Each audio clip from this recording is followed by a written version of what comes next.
అందరికీ ఒకే మాట చెప్పాను.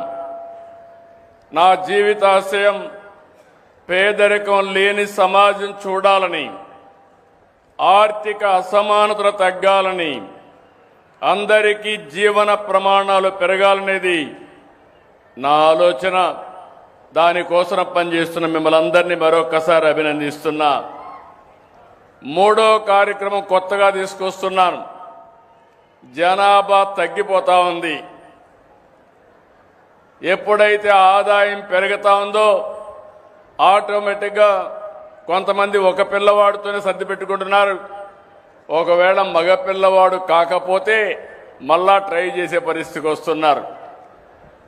ఇంకో పక్కన మీరు చూస్తే దీనివల్ల 2.1 జనాభా ఉండాలి రీప్లేస్మెంట్ లెవెల్కి.